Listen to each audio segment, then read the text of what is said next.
Center? Yeah. Light? Yeah, it's fine.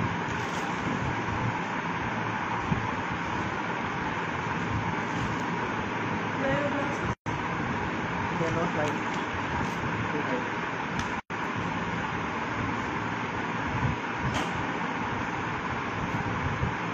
A very good evening to everybody. Welcome to another episode of the Green Awards with the Green Goddesses.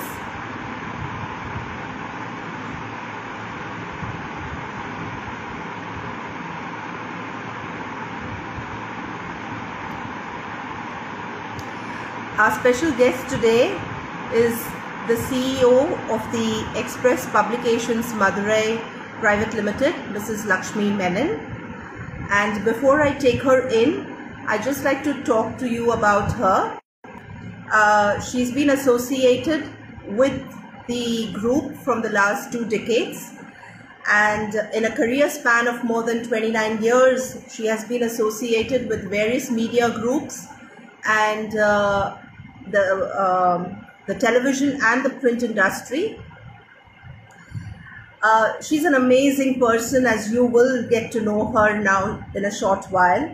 She's also on the board of directors of Event Express Management Services and the Kannada Prabha Publications Limited. She holds a graduate degree in international relations from JNU Delhi. And she's directing brand strategies and steers the company to achieve its growth objectives at the New Indian Express group. So without much ado, I think we will invite Mrs. Lakshmi Menon. We've the Green Award that has been given to them has been the Green Corporate Innovators Award. Hello, Lakshmi ma'am. Good evening, Anju. Good evening. So nice to see you. And I love the fact that you're wearing green today.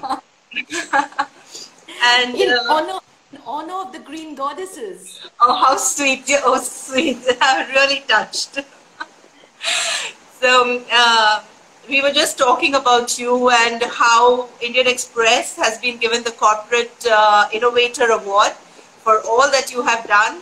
And we hope today's conversation is going to inspire and motivate a whole lot of people in the business industry to do things that you all have done and take up those initiatives and learn from you that yes, it is possible to be sustainable and be green even in with the resources that we have. So, ma'am, we know that you are connected with the print industry and we've already read a little bit of your bio, but you as a person, when I was speaking with you, there was so much more there, which, you know, I would really want you to share with all of us your days in Kerala and, you know, those small tidbits of information, those small thoughts that were, you know, inculcated at that young an age, which even till today, you know, it's so visible in you. It's sort of, I feel during my conversation with you that I felt that it really made you the person that you are. You came across as somebody who's so compassionate and who's so humble and yet so much in touch with doing so much more than just, you know, just a job of a journalist. You're going beyond that. So please share with us those small instances and those small stories which have inspired you. First of all, Anju, let me thank the Green Goddesses and you for having me here this evening, and a big thank you for your award, because this is something that is going to inspire and motivate us to do a lot more and to do it with a lot more conviction than we already have. So thank you once again for that. Well, as we were talking the other day and I was sharing with you tales about my childhood and where I came from, because all of us are the people that we are because of various life experiences that we've had, and primarily what we've really seen, or somehow subconsciously it's got into our minds when we're young. So in my case, while we led almost a nomadic life, in the sense that we moved from city to city. But one thing that was constant in my life was my summer holidays, which was spent in my ancestral home in Kerala. So that was something that we used to so look forward to, and we wouldn't trade it for anything in the world, not even a trip to Disney World. Our parents could go abroad during summer, but they had to drop us at Kerala and then go wherever they want to and come and pick us up. So that was our, idea of heaven on earth, and it still is. So, this is an old house which is built like most Kerala houses in pretty eco-friendly manner, such that even summers, even today, you don't really need the fans because it's so cool. The floor is actually made with a technique that they use, and to polish the floor, I still remember they used to take grated coconut and put it in a little, make a little pottery out of that, and then scrub the floors with that. So that was how the floors used to be polished. So it was a beautiful place, and we could do whatever we wanted to. My grandmother never told us no. But she taught us values in her own manner, which stays with us and which continues to be part of our lives. Like I was telling you, little things that it was an open home. We really didn't know that so and so was not a cousin till much later in life. Probably even after I got married, it was only then that I came to know that they really aren't related to us by blood, but they were, all part of family. So we had all kinds of people, animals, everything that lived very harmoniously together. So in one of those trips, I remember my cousin, who's a year older to me, asking my grandmother that, I think, you don't give us as much attention and love as you used to earlier, because we had just then got into a family, another little cousin.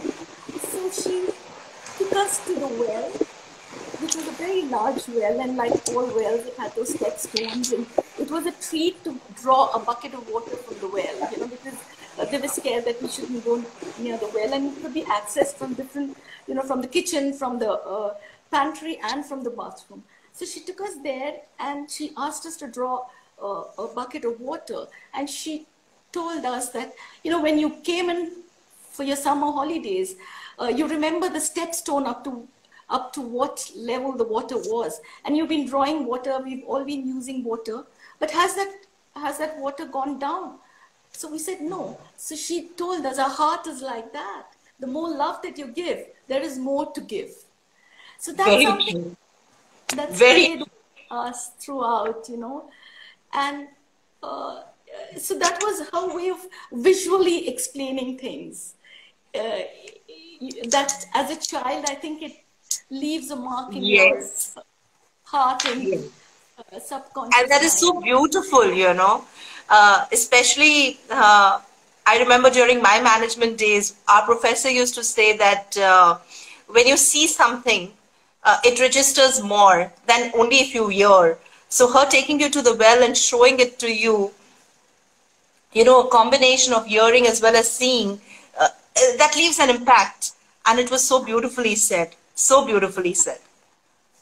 So these are little things that I remember, and that's something that I carry with me till date. So there is so much in all of us to give.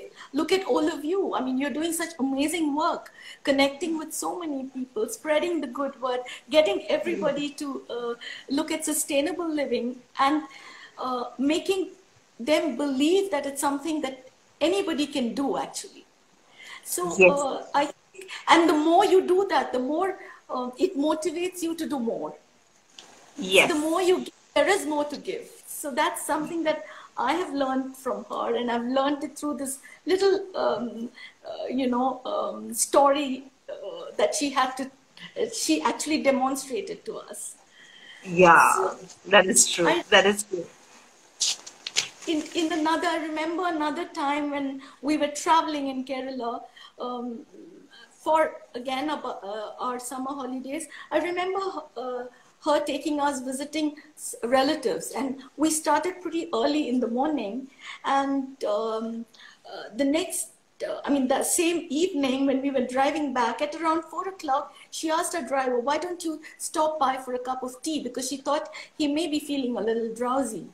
So he had parked the car on the side of the road, and he just walked up to the shop, and he was drinking his cup of tea when my grandmother pointed out to an unused pond that was across the road.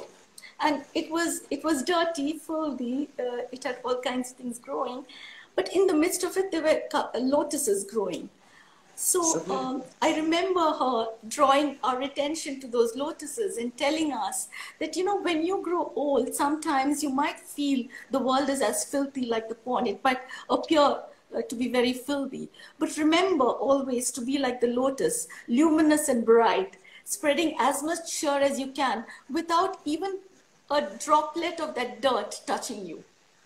So that's something that stayed with me, that imagery stayed with me all my life.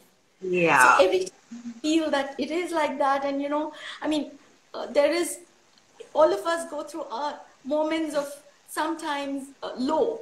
I just have to remember that, and remember that, we have to be like those lotuses. Yeah. And actually, it's so beautiful because our Indian culture, I feel, is such, that our grandparents and, our parents, every one of them, the way when they teach us and the values that they pass on to us is conveyed so beautifully, that it really stays with us. And I think that's why we Indians are, known for our culture and our values throughout the world. Absolutely, absolutely. So yeah, that is so beautiful. I mean, it's and I think being in sync with nature is something which our ancestors have always had, and somewhere along the line, I feel we missed out, we missed the bus, and Yeah. we need to get back on that Yes. bus to, Yes. take this forward. So, we would like, you've done so much of work, at your premises at the Indian Express office in Ambattur. And these initiatives that you've taken, I mean, if I have to read, I don't think you've left out anything more to be done than actually what has to be done, because you've covered each and every system that needs to be installed to be a greenhouse, or you have solar, you have rainwater harvesting, you have the STP system in place. You have the treatment where you're treating groundwater to potable drinking water, and you have an amazing garden there with so many, I believe, more than 250 or 70 exotic trees and about close to 200 flowering plants. I'm sure it's going to be really beautiful a place, and we look forward to coming and seeing your place there. But what I want to know from you is, how did this entire journey of yours into doing something like this start? What is it that inspired you all to do it, and what are the hurdles you encountered, or how did you go about it? Uh, I would like you to share that with our viewers.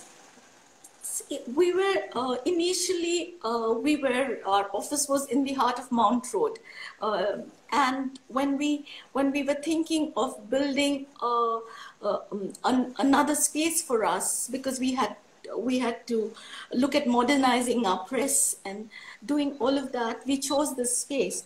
And I remember having conversations with our chairman, and there were a lot of discussions about how to really develop this place. So I remember people telling us, right from the architects, all of them saying that while you can have the press, you can have this huge structure and maybe occupy 10 or 20% of the space, and then the rest can be let out and all of that. He listened to all of that. They were amazing designs. Some of it we actually quite liked it. But, he, at the end of it, he said, no, I don't want to build that. I'm a newspaper company, and that's my core business. I'm not into real estate. I'm not a rental company. I don't want to build more than what I can use. And that was something that stuck with us throughout. That's when we realized that, why do we really need it? So we've built, it isn't a tall building, it's just 2 floors. We use as much of sunlight as possible, natural light coming in into the buildings. We've got, so it started from there. The philosophy, he set the tone for it. And then, as we went along, we said, okay, let's look at how is it possible for us to live in as sustainable a manner as possible. So that's when we started looking at each of these aspects, trying to retrieve all water bodies, trying to reuse as much water as possible. So we even do composting. All that is required for a garden is done by us, and we also give it to our neighboring office. So it started with that thought process that he had, that do not take anything more than you need. That's so nice. So that was the cornerstone, and from there we started doing it. Of course, it was difficult because, when you say that all this water is being recycled, so there's always, people used to come and initially say, I don't think the water is clean. I think I saw something in the water. I think, this. So there was this, fear in people that maybe the water in the washrooms aren't really good. So we used to actually get the water tested every month and put up those reports so that people are satisfied that it is good water that we're using. Slowly it has become part of our lives, and now everybody comes in, whether it is planting trees, whether it is distributing saplings. So we work as a family and we try to do that. How important has it been for the employees to take something like this back to their houses? I'm sure they would be getting a lot of inputs and they would have been taking a lot of it back. So where they are concerned, do you see a rise in them being consciously aware of the things that need to be done in place to be sustainable? And during this lockdown, do you feel that most of them have taken up some activity of these kinds, like gardening or growing something? And do you feel that there is an increase in the productivity because of the environment that is all around them, the green environment all around them? Does that energize everybody when they enter the office immediately, I think so. I think I really feel that the environment is so uplifting, which is why we have a very happy organization. So it's like one big family, and we're here to do everything. In fact, for many of our activities, you would be surprised that you have family members also coming and helping us, whether it's making seed balls or whether it's packaging seeds and distributing it along with the newspaper. They get their children to come, some of their spouses come and help us. So it is like one extended family. It's like a typical Indian family. So, that's, and I think that has happened because of the environment. Of course, we have challenges like every other business organization today, but I feel that we also derive the strength that we can meet these challenges head on because of the positivity that is around. During lockdown in particular, I must say that we had the World Environment Day falling in the midst of the lockdown, and in many places, like in Kerala, along with a newspaper, uh, we uh, we distributed 5 different kinds of seeds, vegetables and Okay. fruits that they could plant, which was native and easy to grow, which didn't need much of tending to. So that we did that Yeah. across the state. We've every time we've launched since 2010, when we've launched a new product, we've always done it with a sapling or a seed ball or seeds. We reach it to the That's so customer. nice. So it has been a logistic nightmare, but still, I think it's well Yeah. worth it. And I think I also heard you mention that your Cochin office has the employees growing their own veggies, and then the vegetables get auctioned and the money Absolutely. raised is given to charity. And something Yes, similar also is happening in your Coimbatore office. So it's not like it's just restricted to Chennai. You are trying to spread it across to all the branches that you are having also, which is really very, very commendable. So, ab- how do you see the Green Goddesses and the New Indian Express group working together in the future? oh, I'm very excited about it because I think there's so much that you're doing, and I think there is a synergy in the philosophy that we believe in, and I think in terms of reaching out your message to more number of people, we'd be very happy to partner in any such initiative. Other than writing about it, even our team meets so many people directly. So spreading the good word and getting co-opting Yeah. as many as we can into whatever you're doing. I think the opportunity is immense. Yeah, we would also love to partner with you when you go take the initiatives to schools with your Water Warrior program and other things that you were mentioning. Yes. We would love to really come forward and join hands with you in partnering over there. Can you tell us a little bit about the Water Warriors, please, for our audience? So that, Yeah, this actually Water Warriors, we started this whole idea with the thought that I think it's important for us to engage with the younger children and a future generation and sensitize them towards the importance of saving resources, using resources only to the extent that you really need to. So what we thought is, why don't we look at water? The first year we thought we'll take up water, and water, every school will have 10 water warriors, 2 each from 6th, 7th, 8th, 9th, and 11th. And what they would do is they would get all the school children to take an oath to conserve water, to preserve water, and to ensure that they use it sparingly. After they've done that, they will go to every class, and we were getting the students itself to create their own posters, and we ourselves were quite surprised with the creativity and the in-depth thought that goes into spreading this information.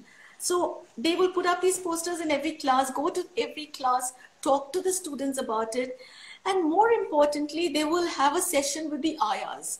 Because I find that in my home, my maid would complain about water not coming to her house. But when she comes home, she leaves the tap on from the moment she starts washing the dishes till it's done. So yeah, we thought it important to co-opt them and to make them understand that they shouldn't waste water. If you see a leaking tap, immediately inform us, set that right. So those kind of things, they would have a session with the ayahs.